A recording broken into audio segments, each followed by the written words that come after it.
And then, so what we've done is we've put this small piece in up there. Okay, that's just carrying on with the match and just cutting top and bottom. Now if you see here, we've got a small piece to put in the corner, and then this wall is full drops. What I want to do, because it's a pattern paper, I want to carry on the pattern around the corner. So for that, I need to start with my piece there. But as all good decorators do, is they trim into the corner. So what I'm going to do is I'm going to cut that piece off my length, and then I'm going to put that one on. But I can only put that one on when I've plumbed this wall. Because that corner is maybe out, so there's no point going to the corner. If the walls go out, your pattern starts to go out. So what I'm going to do now is I'm going to measure the width of this, which is 110. But I want it just to go around the corner slightly. I don't want it to go straight into the corner and the other one to go straight into the corner. I want to go around that corner just in case there's a gap. I don't want a gap. Okay, so if that was 100, oops, I've just drawn the ceiling, I'll wash that off. That was 110, I'm going to go 112 is enough. Okay, so I've set my piece of paper up on the board. I've made sure I've got it the right way up. Now because this is the top and I'm going around that way, I know that this is the bit that I need to match to the previous piece. So going back to trimming, like we did for lining paper, I'm going to do the same on the finished paper. I'm still going to use a pencil. Even though it's a finished paper, I'm going to use a pencil because the pencil mark is going to go behind the next piece of paper, and I'll show you what I mean.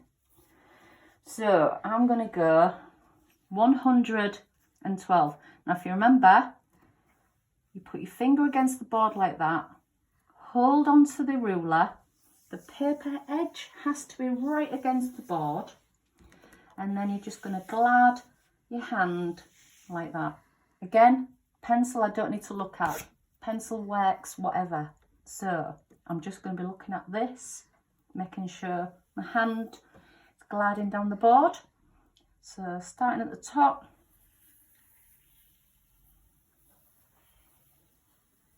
going back because it's a long piece, obviously I've got to make sure I don't trip over.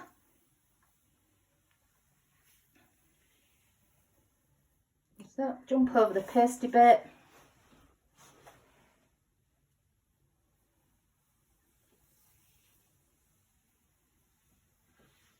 To there.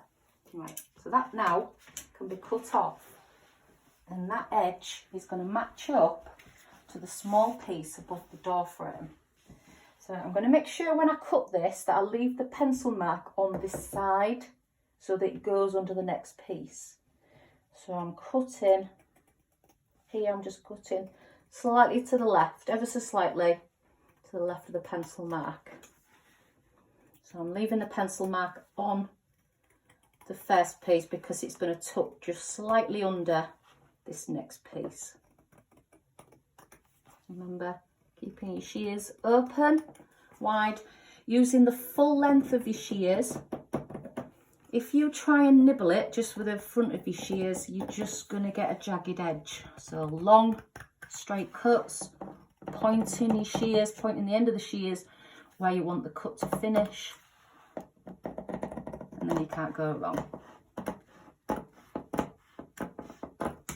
Right, while I'm here, that's my next piece to put in. While I'm here, I'm going to measure the width of this piece because this is the next piece to go on. So that is 420.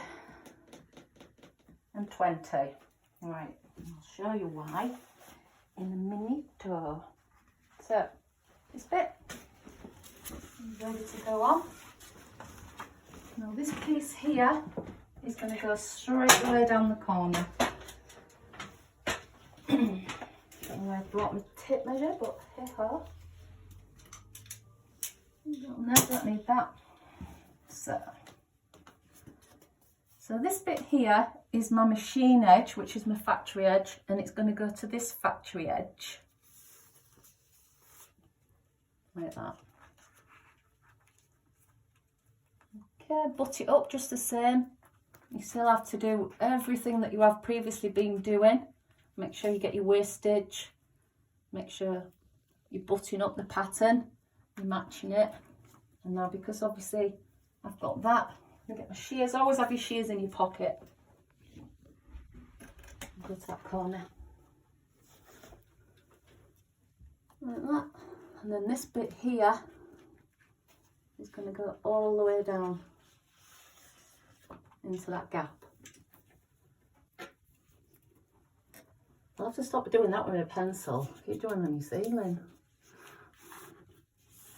Remember, this is going to go ever so slightly around the corner. You don't want to tuck into the corner. It wants to go ever so slightly round, but not too far. If you go too far, you'll lose the pattern. So, checking that because it's only a small piece.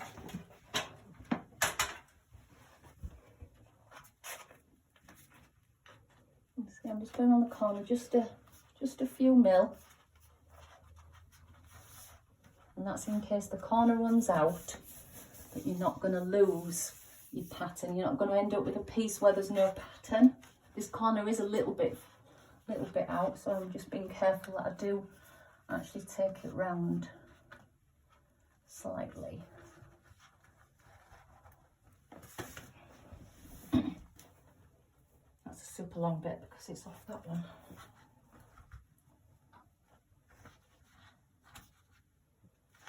Might not have much to splice on that next bit. I'm waffling now, thinking about what I'm doing later. Right, so that's on and it's gone round the corner, only about 3 mil, like that. Do you want to have a look at that? See how far it's gone round the corner. Yeah, so it's not right into the corner, it's just gone round that few mil, like that. When we put our next paper on, that will just overlap that slightly. Right. So we'll stop that there because you don't want to see me trimming it.